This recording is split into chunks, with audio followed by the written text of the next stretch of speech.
Et qu'on va poursuivre avec un entrepreneur qui nous permet à nous tous, pourquoi pas, tiens, de placer notre épargne dans le foncier agricole. Avec vous, Paul Rodrigue, vous avez 29 ans, la start-up est née il y a 2 ans. Vous avez grandi, vous, dans le milieu agricole, puisque vous venez de la région bordelaise, un papa entrepreneur Mmh. et agriculteur. Ça ne vous a pas empêché d'aller voir ce qui se passait ailleurs en faisant des études. Vous avez fait l'EDEC, vous êtes allé travailler à Boston, à New York, vous avez un peu sillonné tout ça, vous avez travaillé dans des fonds d'investissement aussi? Ouais, exactement, des fonds d'investissement et qui avaient un focus sur des sujets agricoles.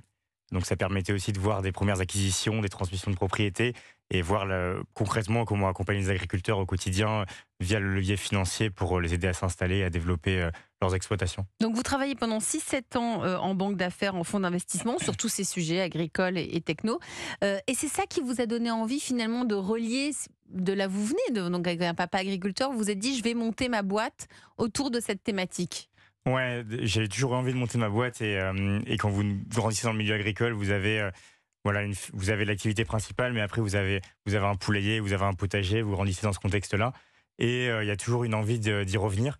Et du coup, l'idée, c'est de mettre à profit tout ce que j'ai pu apprendre justement pour essayer d'avoir un impact à grande échelle et concret sur le monde agricole et en Un particulier en monde ce que vous moment. connaissez, c'est ça qui est bien, c'est que vous avez réussi à lier le monde que vous connaissez avec ce que vous avez appris grâce à vos études.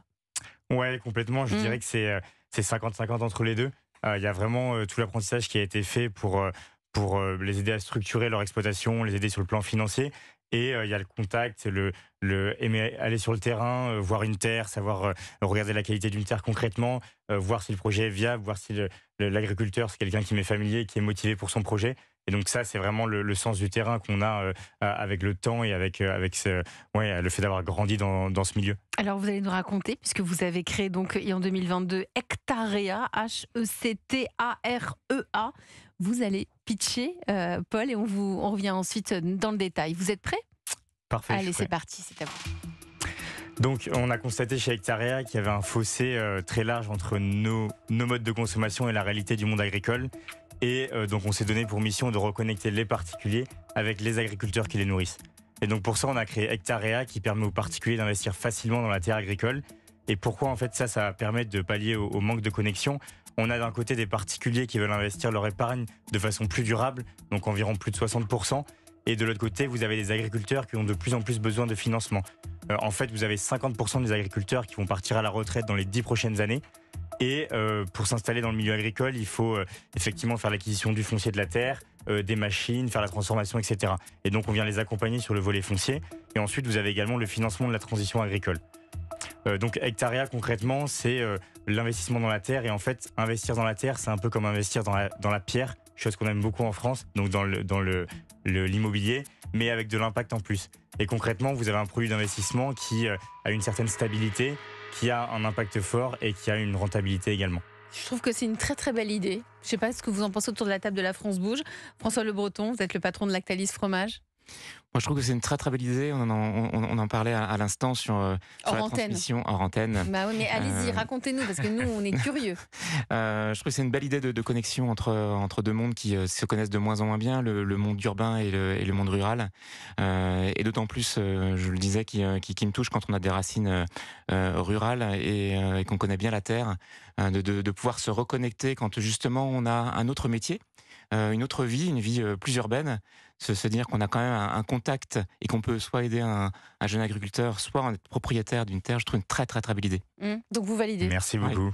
Fabrice Marcella. Je trouve qu'Hectarea incarne bien votre histoire. En fait, vous parliez du monde de l'agriculture et également du monde de la finance. Là, on ne sait pas si c'est une fintech ou une agritech, mais dans tous les cas, elle rassemble bien ces deux mondes en permettant à ces agriculteurs de pouvoir accéder à des terres au travers de votre moyen de financement. Donc, ça fait bien la synthèse entre les Ça deux. fait je la trouve. synthèse des deux.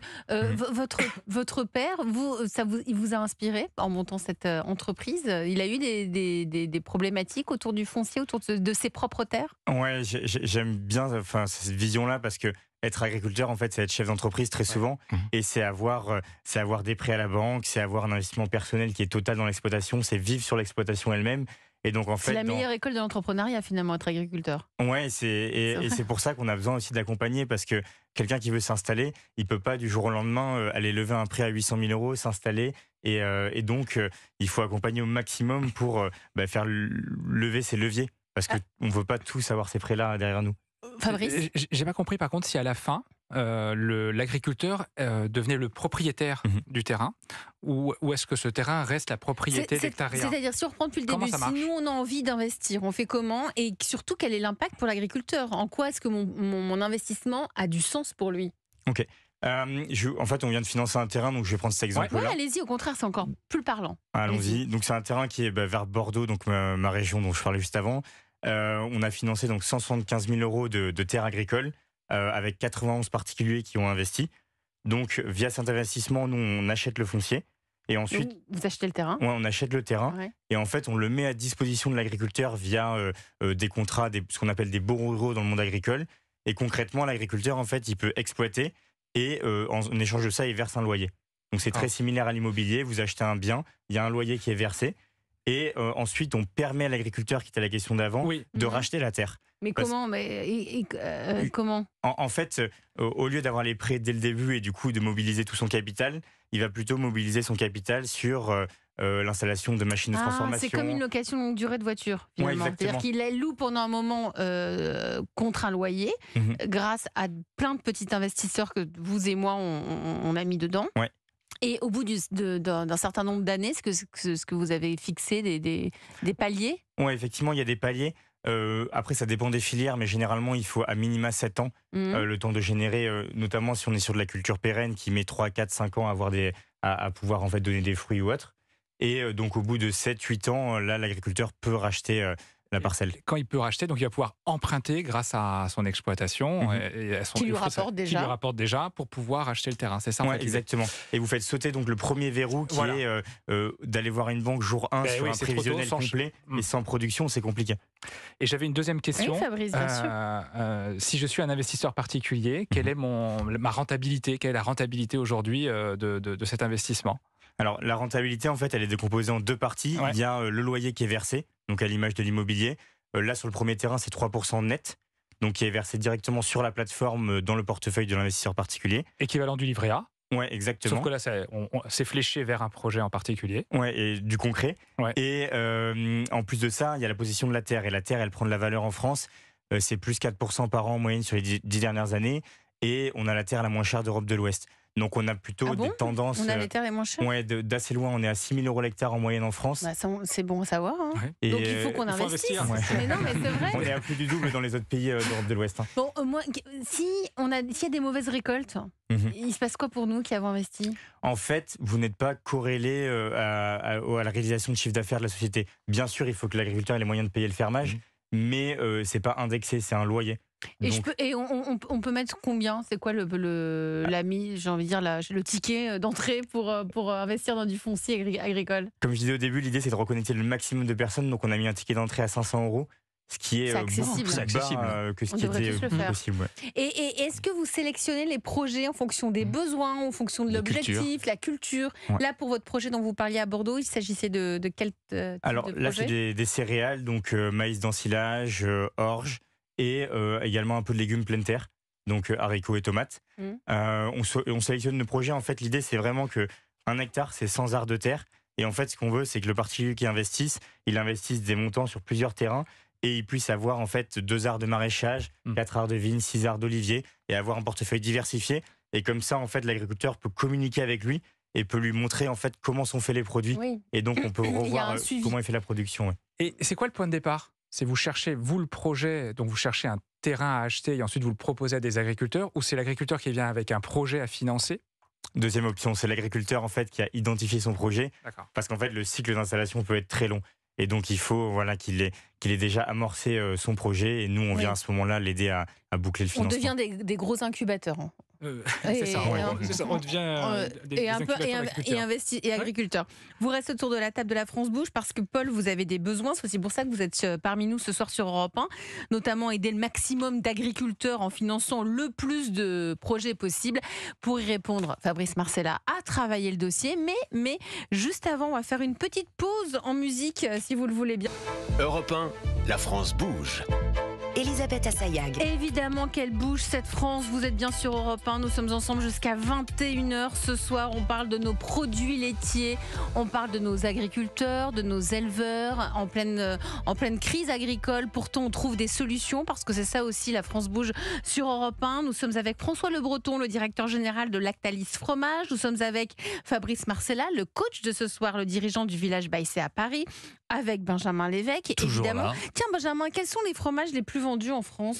Alors, l'emmental numéro 1, 150 000 tonnes vendues en 2022. Le camembert est deuxième, mais de plus en plus boudé par les Français. Mais pas par les jeunes, nous disait tout à l'heure François Le Breton. Pas par les jeunes, et souvent, suivent ensuite la mozzarella, ça c'est pour ça, c'est de Fabrice, le comté et les bûchettes de chèvre. C'est un peu votre truc, hein, vous le dites bien en plus. La mozzarella. Mozzarella. Ouais, bien sûr, c'est- Du bufala. Mais oui, parce que Galbani fait partie du groupe Lactalis Fromage aussi. Lactalis, ce sont des marques que vous connaissez, c'est Président, c'est Galbani. Je vous laisse les terminer. François Le Breton, il y a quoi d'autre ? Oui, Chaussée aux Moines, L'Air d'Ameur. Voilà, toutes ces marques Rondelet. qui font partie du paysage et du quotidien des Français. Et nous sommes avec la pépite de ce soir, avec Paul Rodrigue qui a cofondé Hectarea. C'était il y a 2 ans. Hectarea, ça nous permet, à vous, à nous, d'investir dans du foncier agricole. L'objectif, eh bien, c'est d'aider les agriculteurs à s'installer tranquillement, gentiment. Et au bout de 6-7 ans, ils ont alors la possibilité de racheter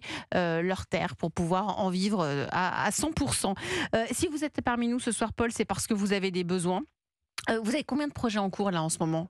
Alors, on vient d'en boucler un. À Bordeaux, donc Ouais, à Bordeaux, exactement. On a 2 projets signés dont on va commencer bientôt à faire le teasing pour les mettre sur la plateforme. Voilà, donc notamment un, je l'annonce là, qui sera sur du viticole. Voilà, avec un beau projet, une belle histoire derrière qu'on dévoilera par la suite. Et on a une dizaine ou une douzaine de projets en discussion très avancée aussi. Mais pourquoi vous dites par la suite, vous pouvez lancer la campagne de crowdfunding ce soir sur Europe 1 ? Pourquoi vous le dites pas maintenant ? C'est une prévue un peu de la campagne, on va la lancer un peu après. Mais C'est dommage, c'est déjà- ça aurait été l'occasion. Ça aurait été l'occasion de la lancer. Vous souhaitez donc aider le maximum d'agriculteurs en finançant donc le plus de projets possible, être présent dans toutes les régions de France pour développer ce qu'on appelle donc la communauté. Pour y répondre, évidemment, dans la France Bouge, il y a une main tendue vers les entrepreneurs qui se lancent. Et ce soir, la main tendue, c'est Fabrice Marcella. Europe 1. Le réseau La France Bouge.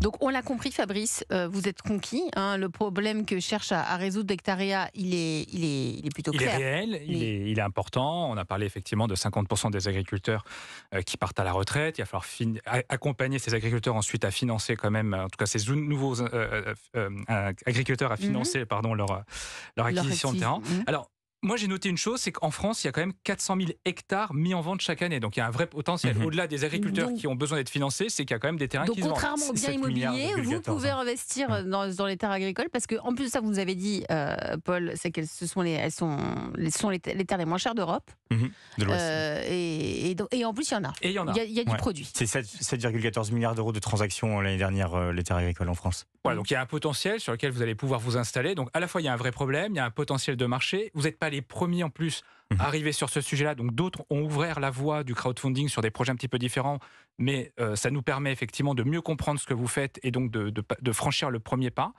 En fait, le hasard fait que Paul a passé le comité de sélection du village Baïsé à Paris. C'est comme ça qu'on recrute nos startups il y a quelques semaines, C'est 2 ou 3 semaines. Ouais. Et vous n'étiez pas au courant ? Mais alors, j'ai Quand vous avez vu séché, l'affiche ce jour-là. C'est drôle. Mais c'était pour être avec vous que j'ai Non, mais séché. moi, je suis ravie. On est ravis. Et j'étais à la France Rouge. Mais voilà. Et donc, donc, je suis ravi de vous accueillir au village, Paul. Merci beaucoup. D'une part parce que le village Baïséa, en fait, il n'est pas qu'à Paris.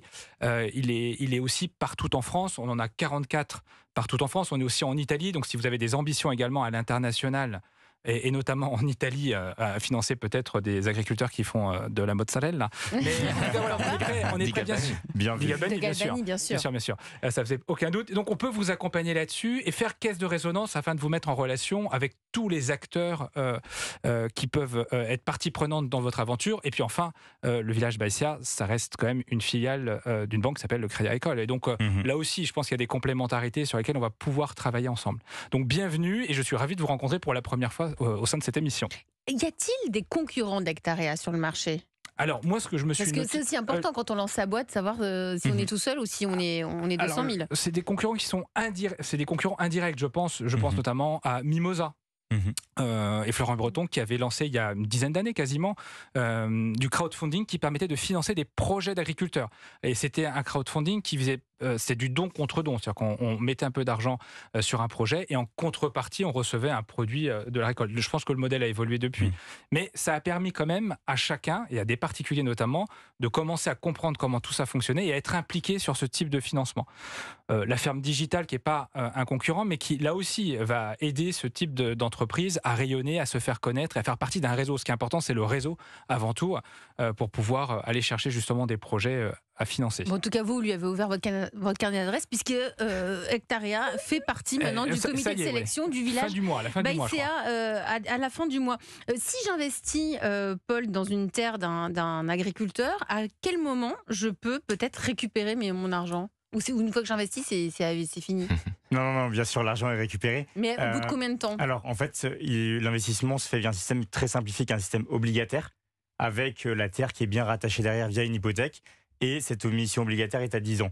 Donc, ça veut dire qu'au maximum, ce sera au bout de 10 années. Mais si l'agriculteur rachète avant, les fonds seront retournés avant, avec, on l'espère, une plus-value pour le particulier qui a aidé dans un moment important l'agriculteur à développer son exploitation. Aujourd'hui, vous avez déjà eu, donc vous avez financé entre 4 et 10 projets. Vous allez passer le million d'euros récoltés chez les particuliers pour financer donc tous ces projets.